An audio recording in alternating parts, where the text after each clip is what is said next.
Hello, everybody. It is Thursday, May 18th. And on the Texans front today, I got disrespect from a place that I didn't expect to get disrespect from Peter King. And it was after a little bit of a compliment from Peter King towards the Houston Texans. And we'll get to that later. We're going to start off with Louis Riddick, who was on the Rich Eisen show and had very nice things to say about the Texans draft class. I was excited about that because sometimes I feel like Louis holds Houston to a higher standard just because he was up for that GM job. So I think I put myself in that position. Maybe I'm projecting a little bit, but there'd always be a little part of me that thinks like, all right, yeah, let's see how you guys are doing. You do it better than I could do. Yeah.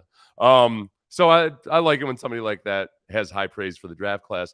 As far as Peter King, we're going to revisit a little bit the trade up to number 3, just because one of our listeners, the Payne and Pendergast, Brandon H., who's awesome, good follow on Twitter, Brandon 300, but the O in Brandon is a 0. So really good follow. But he got a question read by Peter King that ended up on Peter King's podcast being like a 10-minute spiel about the Texans, which is a nice little delight.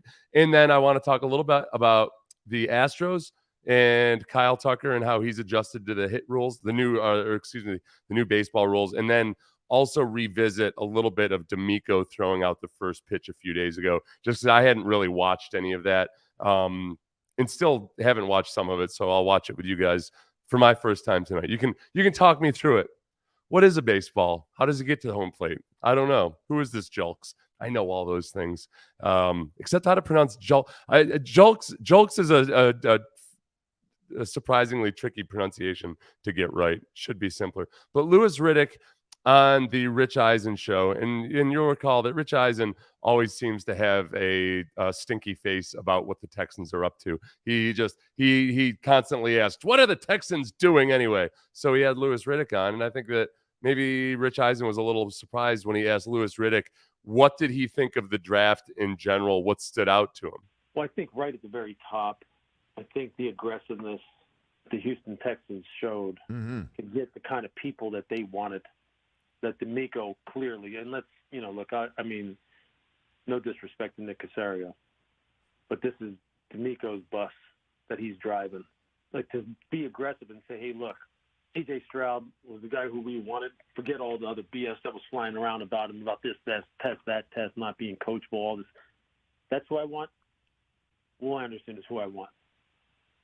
So he cut that. He ended it a little awkwardly on that part. He said, that's who I want, C.J. Stroud, and Will Anderson is who I want. And he'll talk about Will Anderson in a second. It caught me by surprise a little bit to hear Louis Riddick say that DeMeco was driving the bus. And I don't know, maybe that is a little bit of the sour grapes creeping in. But I haven't gotten that sense at all. I know a lot of Texans fans have been either worried or paranoid that Nick was going to be too domineering in that relationship. I haven't worried about that at all. I definitely haven't gotten the sense, though, that DeMeco is calling the shots. I feel like it's really nice in a situation like this where you have a first-time head coach. It's really nice to have a general manager who can be an actual general manager. I think if you think back to Gary Kubiak, a guy who had been in the league for 2 decades as an assistant coach, as a coordinator, had seen a lot, had done a lot. He was a little bit overmatched, I think, some of the times in his first couple of years because he, first of all, didn't have the right defensive coordinator, but also had a rookie general manager. So between Rick Smith and Gary Kubiak, I don't think there was enough separation of powers or perhaps enough just sheer experience in their roles. I like having a guy like Caserio who's now worked with 2 head coaches before DeMeco, who, you're onboarding in their first year with the Texans. Obviously, Lovie Smith has been a head coach before. But I don't think that's an accurate characterization. Even as Louis Riddick is saying nice things about the Texans here, I don't think we need to be at the point yet where we're trying to figure out who's got the upper hand in the situation. But as far as Will Anderson, who Louis Riddick just alluded to, this is what he had to say about him. Because nobody can withstand the kind of hard coaching the way this kid can. And he told us that down at Bama. And if you know DeMeco and how they coach defense and how they coach defensive linemen in particular, this kid's built for it. He's made for it. He's absolutely made for it. Yeah. Then they continue. And that's that's something that DeMeco has talked about. That's something that I know people in San Francisco sometimes wondered whether the 49ers practiced with too much physicality. And it's just, I don't know if refreshing is the right word. It's interesting. Nah, it's refreshing to hear that from a modern NFL team, because honestly, to have really tough physical practices, you got to have players who aren't being locker room lawyers all the time, who want to go out and want to get tested physically. And you've only got so many opportunities to do it. And now, where so much emphasis is on safety, player safety, and for good reason, it's just harder to practice the way they used to practice. And, DeMeco is a young man, but in some ways, there's a generation gap between guys who played under perhaps previous CBAs and current CBAs. So I think that when DeMeco would be asked about how do they get guys to practice so hard in San Francisco, he would answer that they didn't have to do anything. Those are the types of guys they have on their team. There's a standard of physicality that they expect. And that's where I think Will Anderson comes in on the personality side of things. I think you expect him to be one of your better players. Obviously, you trade up that much for a guy like that. But you also want to be sure that that's the first guy who's out there and eager to hit on a Wednesday practice, eager to play through injury. That's a big one. Guys who are willing to play through injury and let rookies see that that's the expectation, that sets a tone. I'm actually glad I hadn't thought about talking about this. The example that veteran players set for younger players in a willingness to play through injury, and B, not relaxing your standards or making excuses because you have injuries, that goes a long, long way. Think about how many extra games per year you get out of guys who are willing to push it that much further through injury, and to understand that they're expected to play just as well when they're injured. That sets teams apart. That's one of these little championship caliber things that you can never really measure, but it matters. And I think that's just one of the things that they like about Will Anderson, is that physical toughness and that attitude. Riddick also had very nice things to say about several other draft picks. You again with like these nice foundational pieces. This Juice Scruggs, the center from Penn State, he's going to wind up starting for them. Tank Dell's going to wind up being one of C.J. Stroud's biggest targets. I mean, this guy is like a video game. Mm-hmm. Henry To'oTo'o was another foundational culture pick who plays the position that DeMeco played at, the same school DeMeco played at, so he has all the intel. I mean, these are just – so that stood out to me. And I know many people think that Houston's just they're an afterthought in the grand scheme of things. I don't think they're an afterthought. Not an afterthought. That's what Sean and I said this morning. You can put it on a banner. We'll put it up if the Texans are in the playoff hunt. The banner on the rafters will read "not an afterthought," which actually feels pretty good. We're seeing more and more people. I get a little bit nervous when this starts to happen because everything. I always go back to 2012 when a lot of people had the Texans picked to be the darlings, to be the Cinderella story that wins the Super Bowl, and it ended up obviously falling apart at the end of that season. Oh, no, I'm sorry, going into 2013, because they built on and yet not finished 2012, and then 2013 was an abject disaster. But the 2023 Texans, I am starting to see people have an appreciation for the roster, and if it comes from a relatively objective outside source, I like seeing that stuff. So a couple questions before we move on to Peter King and his claims of idiocy by the Texans. Do you even watch baseball? An old Charlie Palillo joke. Yeah, that's Charlie would get indignant about some of the idiotic questions that baseball people would ask, like Hulk with a J, Julk. Yeah, I know. I keep wanting to say like Julk. It doesn't mean I can get most of the Hispanic names, like the harder to pronounce, rolling the R's and whatnot. I think I can get them pretty well, but I can't. I'm having a hard time just getting the simple Julk down. I know the Astros ground crew likes pitch clocks. They don't have to replace nearly as much. Yeah, no kidding. Okay, here we go. As far as Caserio and DeMeco, I think they'll work well together. It would be fun to be a fly on the wall. Yeah, except I don't think there's a lot of drama. I think that they kind of like try to get rid of all the BS and not allow some of the ego stuff or the, you messed up this pick. No, you messed up this pick and all of that. And a very good point by Max Vasquez. With the Texans having a bull as their mascot, they should be the most physical team in the league. I think it's pretty clear. That's how it's been pretty much since 2002, right? The one guy that I wanted to mention when he mentioned Juice Scruggs was Patterson. And I know I've told you guys that I was going to do a video on Patterson, and I will, but I just watched a little bit more today. The thing about Patterson compared to Scruggs right now, or one of the big things that jumps out at you immediately, is Scruggs plays with much better body positioning. He's much more under control and balanced with his hips underneath him. Scruggs kind of leans out forward, and he gets away with it in college. He's going to have to learn. He's going to have to learn to fix that real quick, or he's going to get dumped on his face a lot. So, it's one of the things that kept him a 6th-round pick, and he's got all kinds of physical ability. I think he just got away with it in college, and, now he's just got to get better at it. All right, so Peter King, here we go. Peter King is going to do a couple things. One, he's going to explain from his side of it and from what he heard or what Nick Caserio told him. And we've got a quote here from Caserio that I don't think I had seen before he brings it up in this podcast. But it starts off on Peter King's podcast, taking a question from big-time Texans fan Brandon H.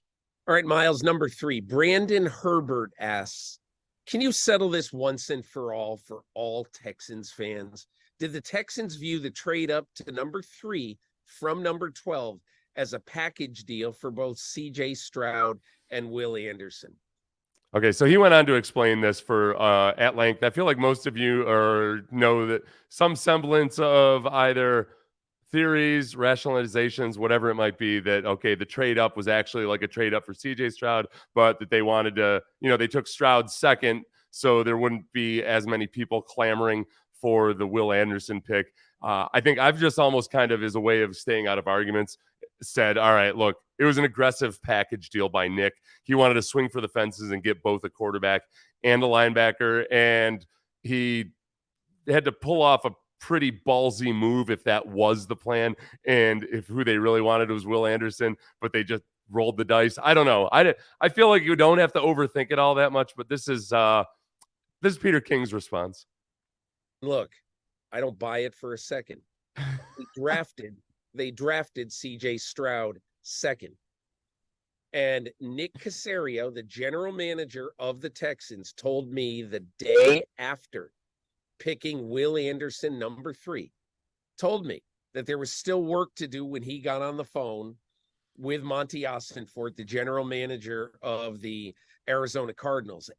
Yeah, and that's that's something that Nick told us, he's told other people, was that they had to work a few things out. We know the timeline got right down to the minute, like literally the last minute, to where they got the deal done, sent to the league, and the Texans got the league to approve the deal, and then they put their pick in, all down with around a minute left or so. So yeah, there was work left to do.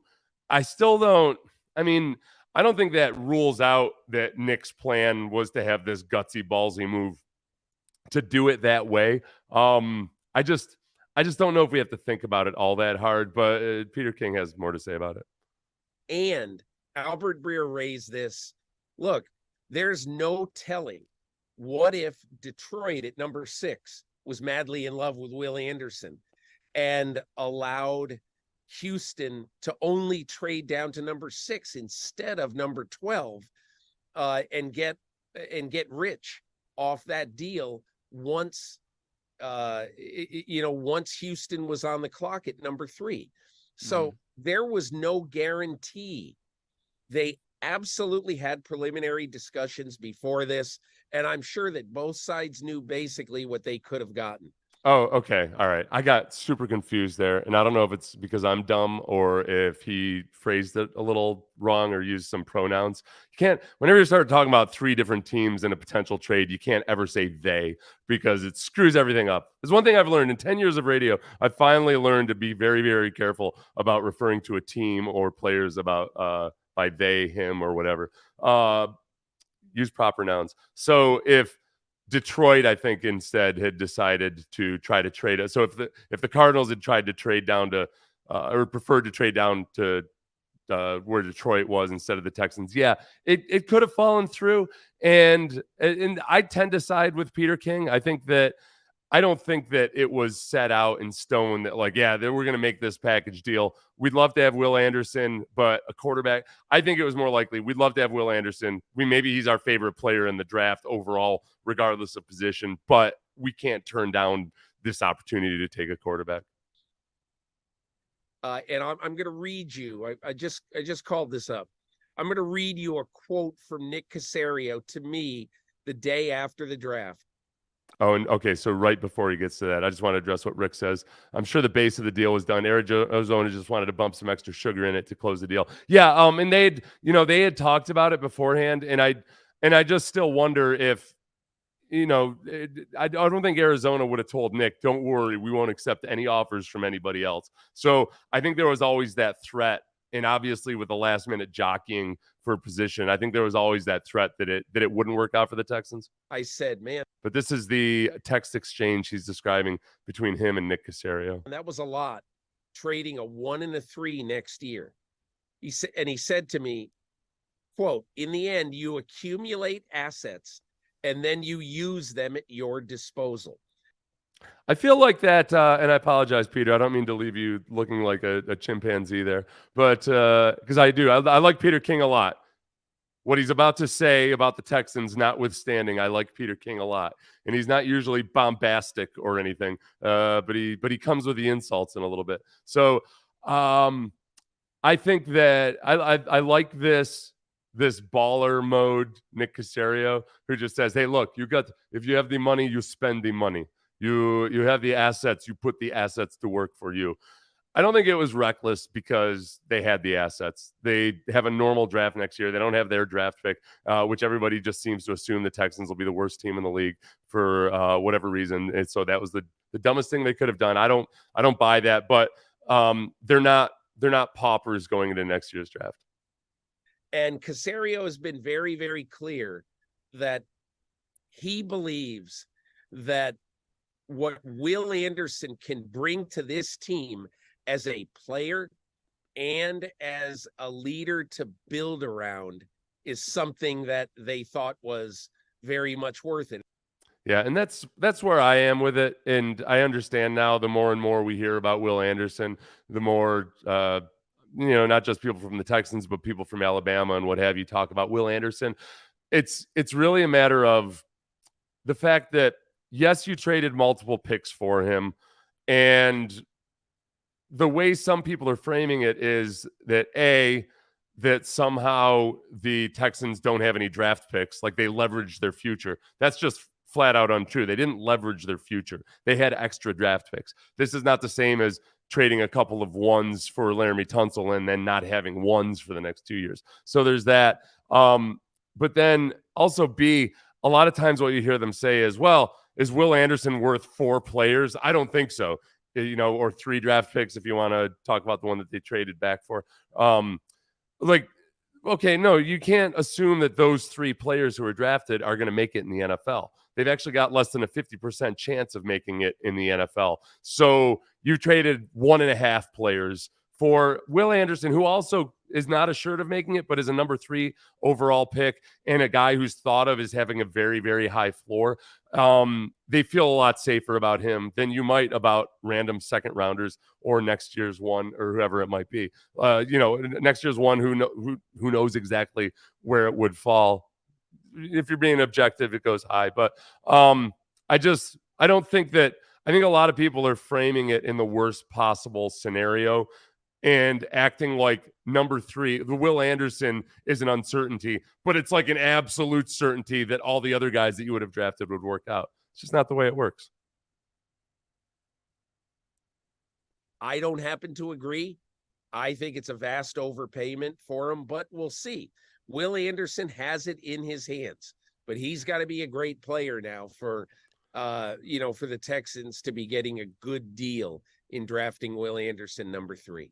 Yeah, and I think that's one other thing that DeMeco has been pretty consistent with is I think wanting CJ Stroud and especially Will Anderson to not feel that way. DeMeco was here the same year as Mario Williams. And, Mario Williams was a much criticized and maligned draft pick, especially early on, because it started off like Vince Young was looking like he was clearly a better NFL player, offensive rookie of the year. And Mario had plantar fasciitis. They were moving him around on the defensive line. He got off to a slow start, and there was a lot of criticism of Mario Williams. Meanwhile, DeMeco Ryans is, becoming defensive player of the year. So I think DeMeco has seen what it's like for a young, highly drafted guy to be getting a whole lot of criticism heaped on him. And he certainly doesn't want Will Anderson to start reading the press clippings and feel any extra undue pressure. But the reality is, yeah, there's a lot of extra pressure on Will Anderson. I just think that all the reports are that he'd be able to handle it just fine. Oh, here comes the insults. Here comes the I get to stand on my soapbox and act like I am a champion for good, and a lot of it doesn't make any sense. But I'm very disappointed in this take by Peter King. Firings were okay. So he says the firings. Let me back it up for you here. The Houston firings were absolutely outrageous. So he's talking specifically about the firings of David Culley and Lovie Smith. In my opinion, back-to-back years. And look, Lovie Smith wins 2 of his last 3. He gets fired. And I doubt that anybody in the organization said, well, he got fired because he won a meaningless game and cost us the first pick in the draft. That's not it. What I am outraged by, and what I was outraged by with Lovie Smith, is, don't you want a coach who's going to have your team playing its rear end off in an absolutely meaningless game at the end of a season? We celebrate Dan Campbell for that. Yes. Okay, in Green Bay, and we fire Lovie Smith for it. Okay. So Lovie Smith didn't get fired for winning that game. This is the dumbest crap that I hear consistently over and over and over again. Oh, he won the game, and they were so upset that they fired him for it. And yet, meanwhile, they'll laud the hiring of DeMeco Ryans like it was the coup of the century because they got the most highly sought-after head coach this offseason. It's somehow like, tell me how that makes sense. Tell me how firing Lovie Smith was wrong, but hiring DeMeco Ryans is awesome. Like, you can't do it. You cannot do it. And also, don't act like the job of basically any interim coach who gets guys to play hard towards the end of the season deserves to lose his job. I played for Dom Capers in a year where we went 2-14. I think we played hard the entire season. Should Dom have kept his job because of that? Not for that specific reason. You might have other arguments, but yeah, guys will play hard. But there's nonsense that somehow Lovie Smith, who got a nice payday, was somehow done wrong by the Texans as a guy that really didn't seem to really want to latch on to many of the things that the Texans wanted to do moving forward and what kind of an organization they wanted to be. And frankly, this is the part that is the most troubling. It wasn't an issue. The firing of Lovie Smith, the firing of David Culley, those are not the issues. The actual hiring of those guys and the way in which the Texans went about it, those were the big mistakes. The David Culley, clearly they were hiring somebody that they thought could just hold the rudder while we went through whatever the hell was going to happen with Deshaun, the rebuild, clearing the salary cap, all of that. And they undershot by a long stretch. So David Culley gets a job as a head coach in the NFL when nobody else had ever seriously considered David Culley for a head coaching job in the NFL. It's such an abject disaster that they have to move on from him. And then they almost made the ridiculous mistake of hiring Josh McCown to be a head coach in a first year in which it wasn't going to work out no matter who did it, who's the coach anyway.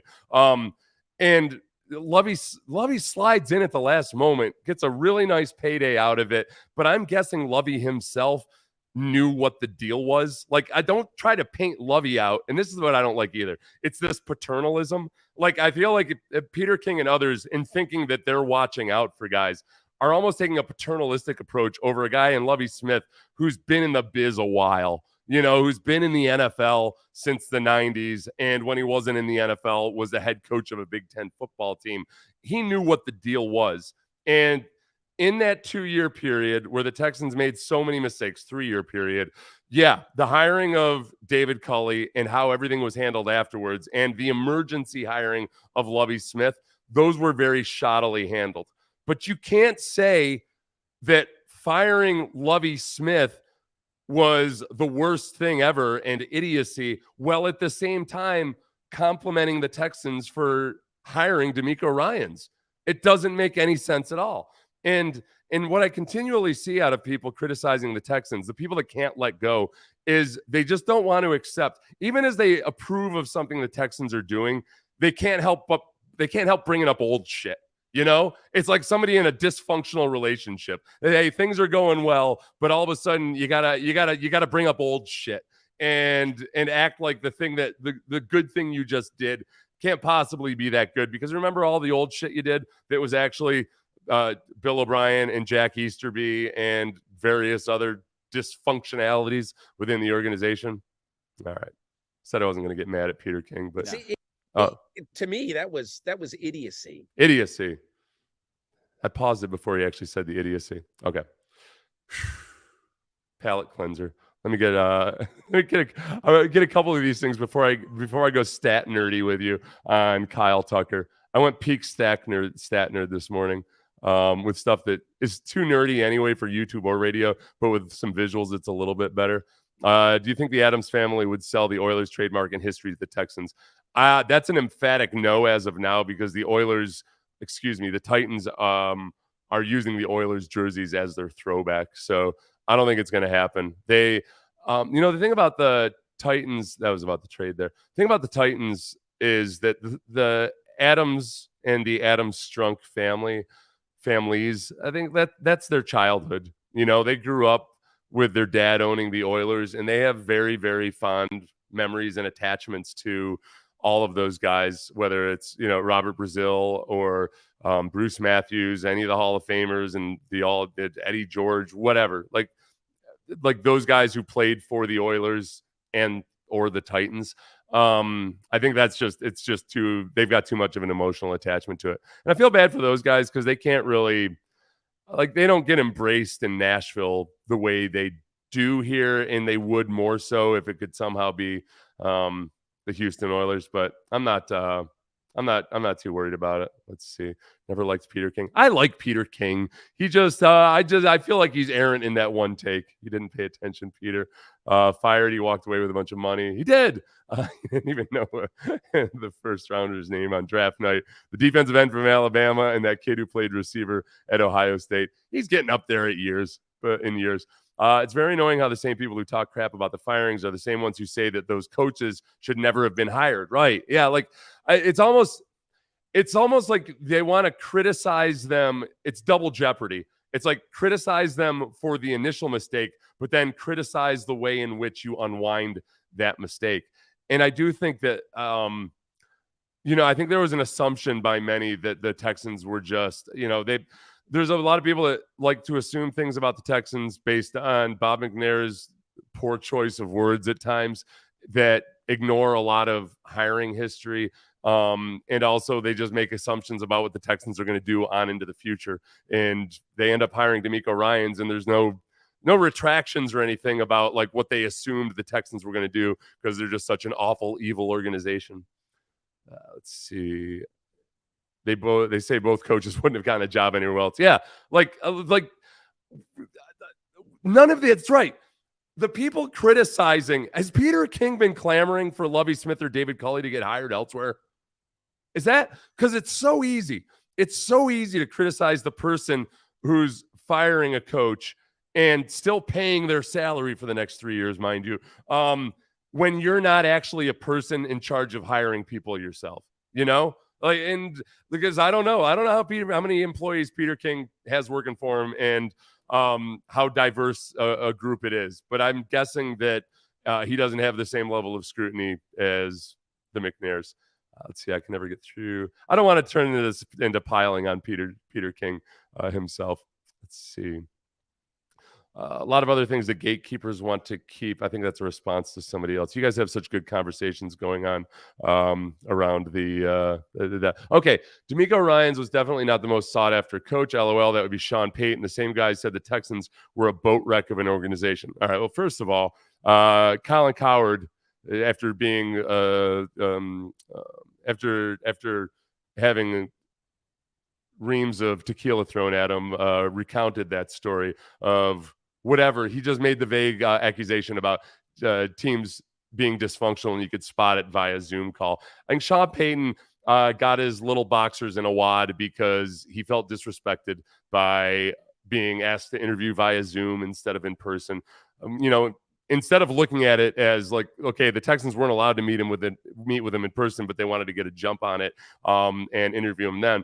The other thing is too, I mean, nobody really believes, outside of Denver, of course, that the Broncos wanted Peyton more than DeMeco Ryans. And after DeMeco basically said, like, no, I want to go to Houston.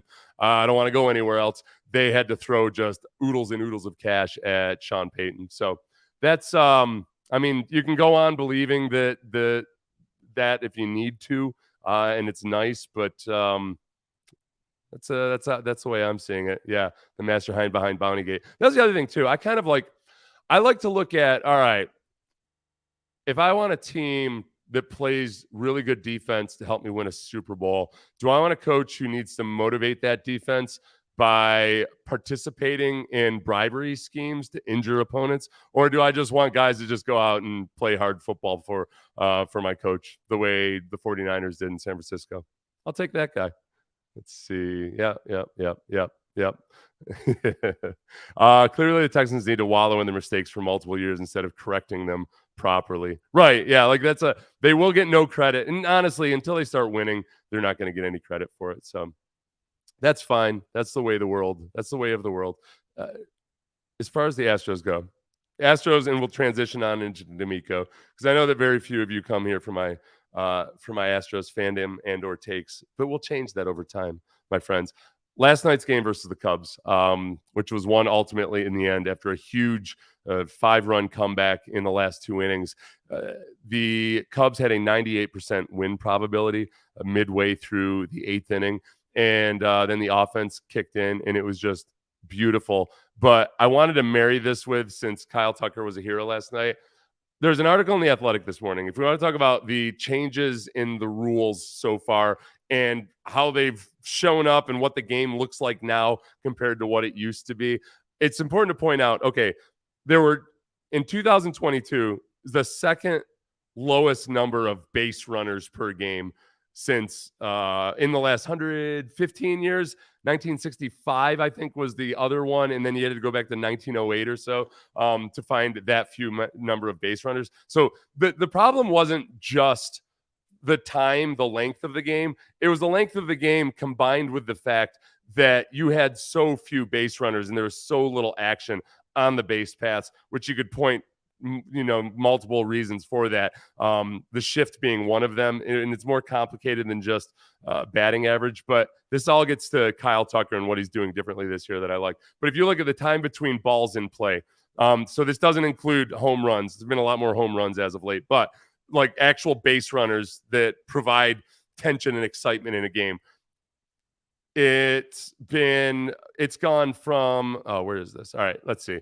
2021, 3 minutes and 52 seconds. 2023, it's down to 3 minutes and 9 seconds. So you're getting close to shaving like a minute off. Like in any given game, on average, there will be a ball in play every 3 minutes or so instead of every 4 minutes or so. And if you look at, this is where it gets to Kyle Tucker, ground balls, and especially hard hit ground balls by lefties, like when the shift forever, like this last decade, you'd be watching on TV and you'd see a really hard hit ball by a lefty and a grounder or a line drive, and boom, what's it do? You're thinking like, oh, that's a nice hit. No, it's going immediately to either the second baseman or the shallow outfield or whoever it might be. And that was like just killing a lot of the excitement, because it was twofold. It wasn't just robbing those guys of hits, it was also getting rid of singles in general, which provide all those opportunities for guys to go from first to third because you've got that hole because the first baseman has to stay closer to first base. Like all these different opportunities for action, more the steals, which we know they juiced up the steals in other ways too. And then for guys like Kyle Tucker or Yordan Alvarez, it was just you're robbing the game of a lot of excitement. This is the interesting part. So we got Stat Nerd Seth for one more minute. This is the really interesting part. So despite the changes that they've made, and despite the fact that you should be getting back more to valuing singles, not being all about power, guys being able to play small ball to a degree, have your Ichiro types could return to preeminence once more, caring more about batting average. You would think that batters wouldn't be swinging for the fences as much, but they are. Like the launch angles are about the same as they've been. They think that's going to change over time as players adjust to it. It's just hard to beat those habits. So I found it interesting that Kyle Tucker, who, if you look at this, let's see. If you look at the launch angle right there, he's got the lowest launch angle he's had, basically 13.9 degrees. That's the lowest. If you finish the season with that would be the lowest he's had in his entire career. And then if you look at a lot of his expected stats, this is how Kyle Tucker always starts off the year. But if you look at those 2022 numbers, he's doing very, very, very well. And Kyle Tucker, it's almost always like the bad luck just jumps on him early in the season, and he catches up to everything later on. It hasn't been quite as pronounced this year, but he's doing a really good job with that. And I think it's a credit and a testament to him. And I'll also remind you, he's going to be a free agent in 2 years, unfortunately. But yeah, he'll pick up the slugging. So DeMeco went out. DeMeco was a catcher in high school and is a huge baseball fan. I remember that from when he was drafted. I think people had talked a lot about his baseball playing, unless maybe I had just had conversations with him about it. But I just remember when he got drafted that, him being, a catcher in high school, which is like same role that middle linebackers play a lot. It's a nice little story to tell about DeMeco, that he's just always been that guy, the leader on the field, whether it's a catcher, whether it's a middle linebacker, whatever it might be. He's just got that kind of personality and build for it. But beforehand, they asked Dusty what advice he would give DeMeco. This is from Sarge, Big Sarge Sports. He's a good follow on Twitter. He goes to almost everything. Texans head coach DeMeco Ryans will be throwing out the first pitch tonight. He's the first year head coach. Any advice for him? And do you remember, when you became first time coach? Yeah, just be yourself and don't try to be somebody else, but take from other people what you've learned from others, and then after you do that, then you try to do things your way, but keep in mind the advice that you got along the way, because you're gonna get a lot of advice. I think that smile right there, I think he's looking specifically at the media and talking about all that advice, but he's going to get a lot of advice from other guys too. I actually feel pretty good about kind of the brain trust they have. I know that John McClain had wanted them to hire an older guy like a Gary Kubiak or somebody to kind of be his mentor. I don't know. I think sometimes I would worry about that, especially if it was Kubiak, just because there's almost, like, okay, it's time for the baby bird to fly on his own feel to that. And you don't want not that Kubiak would ever be domineering or anything, but just either the optics of it or the feel of it. I don't know. I think DeMeco can call Kubiak anytime he wants and have lunch with him or have him come over to the facility. I would imagine that might actually end up happening if it hasn't already, some kind of an arrangement there. But even some of the guys they have on staff where, yes, Bobby Sloak is the first-time offensive coordinator, but like they bring in guys like Bill Lazor, college teammate of mine, but who's been in the NFL forever as a coordinator, as a quarterback's coach, and is a really, really bright guy, very, very intelligent guy. I think a guy like that is a really good resource for guys like Bobby Sloak and Gerard Johnson. Gerard Johnson's going off to a coaching clinic the NFL does to try to help guys get ahead with their coaching. So honestly, I think that's kind of the hope too, is like, all right, like Gerard Johnson is in the fold. If Bobby Sloak comes in and just blows it out of the water and gets a head coaching opportunity or something, then hopefully Gerard Johnson or one of these other guys ends up being there as a coordinator. But let's see. This is DeMeco. We'll see how this goes, and we'll see how cliche it was versus how much, because this is longer. This is from Aaron Wilson's Twitter. And so to have the opportunity to do this, throw out the first pitch, it's a huge honor. And I'm thankful and happy to have this opportunity here for the Astros. Chance to warm up? Not yet. Hopefully they give me a little opportunity to warm up. Yeah, that's the thing about a lot of these things. These free throws that she got, for those of you who didn't see it, when he was invited to shoot the first free throw at the Rockets game, he nailed that. And then he did very well pitching. I mean, he wasn't trying to throw heat or anything. You kind of alluded to it before, but since you got back, anytime anybody sees you or is running into it, you're getting those instant vibes back, and it's kind of make you feel cool. This is just another step in that. For sure. It's all about, we talked about the entire process. It's just like coming home. So it's been fun. It's been a warm welcome from the city. It's been a lot of energy. The fans are fired up. I'm fired up. Our team, guys are fired up. Like, we're excited to get started. And we're just very thankful for the support that we get all throughout the city. And we're just looking to come out and put on for the city. How cool is it? The other thing about DeMeco's wife being from here is I don't think you can overstate how nice it is having grandparents in the same town you live in, especially when your husband has a very demanding long hours job. I don't want to get too into that side of it, the work-life balance and everything, but I think for a lot of football coaches, that part alone and the stress that it brings, either to your family or just your life in general, because you got different things that you're closing off to focus on your job. I like that. That doesn't guarantee a championship, obviously, but it is one nice little added benefit to DeMeco's wife being from here. Connect with the fans again like this. Oh, this is another opportunity to connect with the fans in a different way, and this is very exciting, right? No pressure, no game. So this is a lot more easy to connect with the fans. So I'm again excited for the opportunity. Yeah, my son, he told me to make sure I follow through, and it's just like playing catch. All right, so I'm gonna make sure I listen to him. All right, so the advice was to follow through. We got to watch when we put the Texans Instagram account up, whether he follows through or not. As a sports fan, just from afar, I know you've been doing your own thing, but what have you thought about this Astros run and what they've been doing? So he's asked, what have you seen or what do you know about this Astros team? I've kept up with it for a while. The Astros run has been amazing. Right? They're always there at the end. They're champions.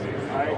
They have a championship atmosphere, and it's what we want to bring, on the football side, right? Baseball, Astros doing it. So for us, for the Texans, that's the type of atmosphere we want to bring. So we want to mimic what the Astros do. Okay, this is important. So DeMeco and saying, look, we want to mimic what the Astros are doing. There was a weird dynamic with Bill O'Brien and the Astros, or just the Texans organization and the Astros for a long time, where I think that, I think there were some people in the Texans that kind of felt like, well, football's king in Texas and we're not going to worry about the other teams or anything like that. And then obviously the fates completely flipped early on. I mean, the Texans weren't going to be good when the Astros were going to the World Series back in 2005. But when the Texans were competing and the Astros were in the middle of their reset, there was a certain arrogance there on the part of the Texans that I never liked, and I didn't think it was wise. But it culminated, honestly, when the Astros were at the Texans team luncheon after having won a World Series, and at the beginning of the season, the Texans do their team luncheon. I was there, and Bill O'Brien basically complimented the Astros on what they had done, but we all know that in Houston, football is king. And I remember Meltzer and I looking at each other like, what the hell are you doing? They're sitting right there. Like they just won a World Series. What the hell are you doing? And honestly, I never got it. I didn't understand it. I think that and then it bothered me because I thought, man, the Texans should be over picking the brains of the Astros and allowing the Astros to help them out in any way possible. I do think that Caserio, who's a big baseball guy, I think Caserio from the very onset has been very appreciative and understanding of just how impressive the Astros organization is. And I don't think it's lost on him. I think DeMeco is the same way. And he's, like DeMeco's wired differently than Bill O'Brien. And I think he also has an appreciation for what the Astros have accomplished.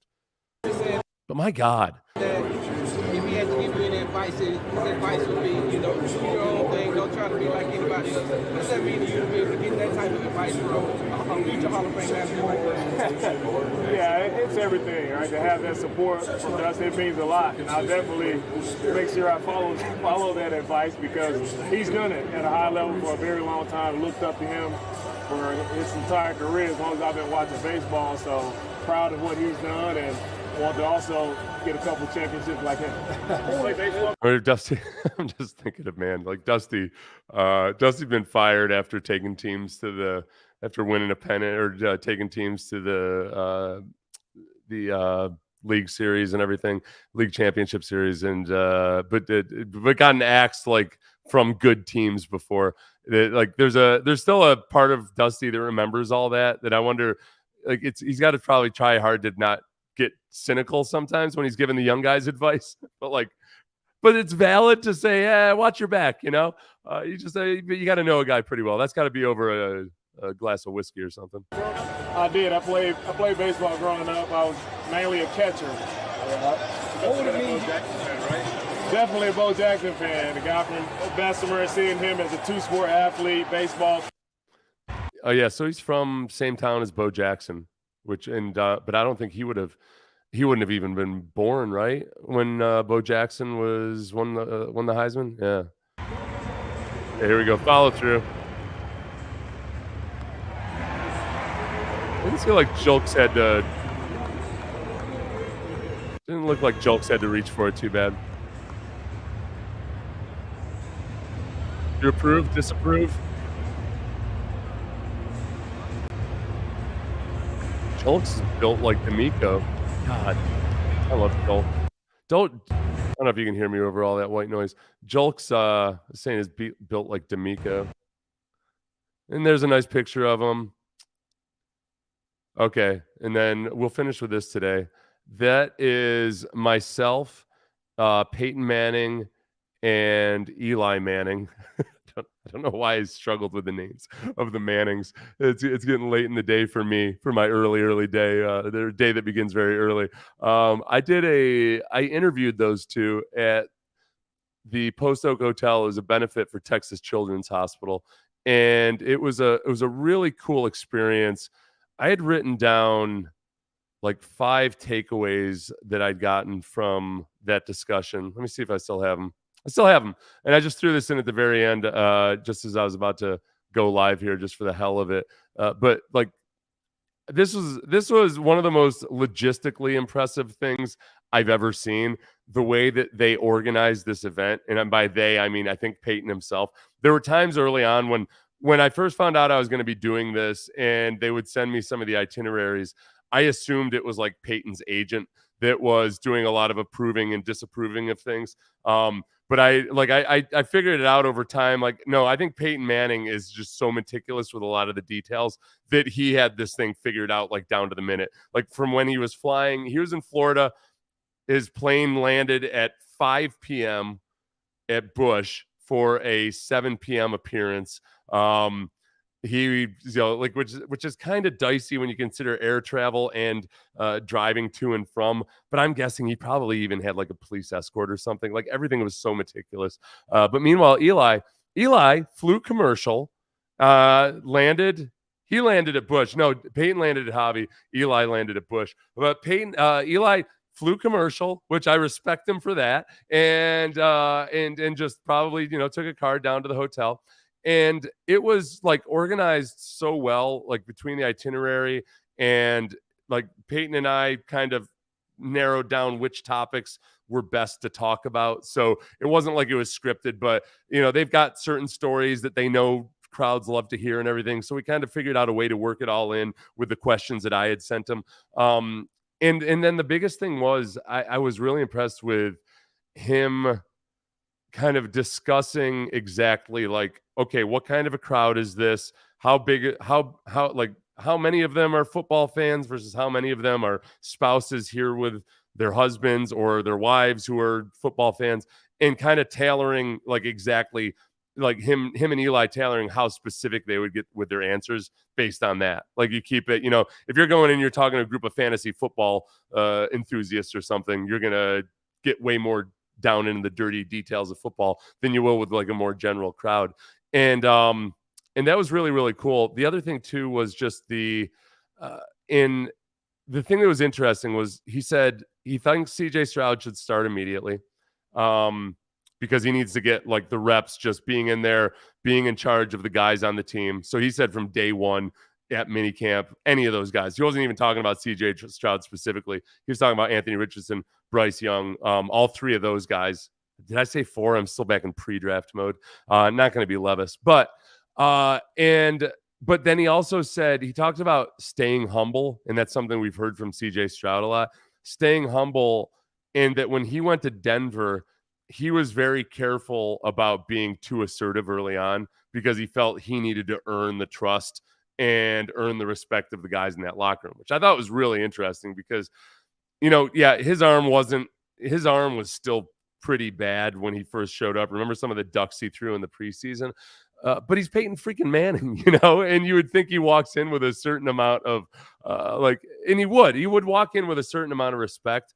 But he knows that if he walks in like that and acts like his crap doesn't stink, that people are going to reject that. So I thought that was really cool. I kind of went off script a little bit or off like the planned topics because I was really interested in something Eli had said, piqued my interest in, made me want to ask him about the way he handled it when he was benched in his last year with the Giants. Because remember, he basically stood up and said he would give, was it Geno at the time, all the support he needed and be there for him and all of this, that, and the other. And I asked him about it, and he's kind of, I think Eli was joking, but he said, yeah, thanks. That's thanks for asking me about the most painful thing in my athletic experience. But then he went on to give a really good answer about what it was like when Kurt Warner, lost his job to Eli Manning when Eli was a rookie, and that Kurt was just awesome to him. And Kurt was like the consummate team player and helped everybody out and was just very, very selfless in that regard. So it was a really good experience. And the Texas Children's Hospital does an incredible job. Let's see. Let's see. Be humble. Hakeem. Is that one of Hakeem's big deals? He's going to get an NRG rocking every home game. I'm pretty sure B.O.B. said this is a football city. Yeah. However we phrased it, if football comes first or this is a football city, it was really strange. And there were it was weird, man. It was really weird. All right, I'm going to get going. I'm going to go cook dinner for my family because the Mannings have inspired me to be a better family man. Thanks, everybody. Like, subscribe, share on Facebook or wherever else. You can share it on Twitter. And I'm going to chop this up. So if you see an episode later that's one of these similar topics, it's the same thing. Don't waste your time on it. If there's breaking news or something, then by all means, click on it. But this will be broken up into 3 separate episodes. Thanks, everybody.